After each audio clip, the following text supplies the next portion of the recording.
तुकोबरायांना तपासायसाठी हा अनगड शहा तिथपर्यंत जाऊन पोहोचला. दारामध्ये तुकोबरायांच्या दारामध्ये जाऊन अलक मागितली. सकाळ सकाळची वेळ आहे. अवलिया साहेब भाकरीला बसल्या होत्या. तुकोबरायांच्या 2 कन्या, एक गंगा आणि दुसरी भागीरथी. गंगा सगळ्यात छोटी चिमुकली असणारी गंगा आईकडे हट्ट करून एवढंसं पीठ घेऊन भाकरीला बसायची बरं का. एक गोळी बारकीशी घेऊन आपली प्लेटीवरती भाकरी थापत बसायची, खेळत बसायची बरं का. तिनं बाहेर फकीराचा अलक हा शब्द ऐकल्याबरोबर काय केलं असेल, ताड दिवशी उठायला येत नाही, लहान अजून बाळ आहे, तरी सुद्धा उठली आणि आईनं जे डबा ठेवलाय समोर त्या डब्यातलं पीठ मूठ अशा भरल्या आणि त्या अनगड शहाला वाढायसाठी म्हणून धावत असताना आई ओरडली. अवलिया साहेब ओरडली, गंगे काय करायचं म्हणले, कार्टीला केवढीशी चिमुकली आहे, आता काय वाटणार ही.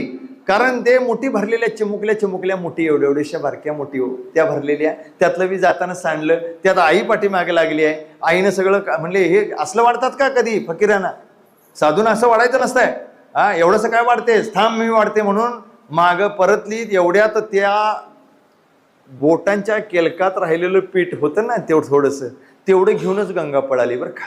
पळाली आणि आई परतून यायच्या अगोदर त्या अनगड शहाच्या कटोऱ्यात असा नुसता हात झाडला तिने. हाताला केवढं पीठ चिमुकल्या पुरीच्या डसला असेल, तेवढं पीठ त्यात पडल्याबरोबर कटोरा ओसंडून व्हायला लागला. आणि त्यावेळेला अनगड शहाची खात्री झाली की तुकोबरायांचं नुसती सेवा दास्यत्व करत नाही तर रिद्धिसिद्धी, तर ह्या अखंड घरातल्या प्रत्येकाची सेवा ह्या रिद्धिसिद्धी करतात. तुकोबराया या ठिकाणी आम्हाला सांगतात की रिद्धिसिद्धी भक्तांच्या घराची सेवा करतात. अष्टमहासिद्धी ओळंगती द्वारी नवजती दुरी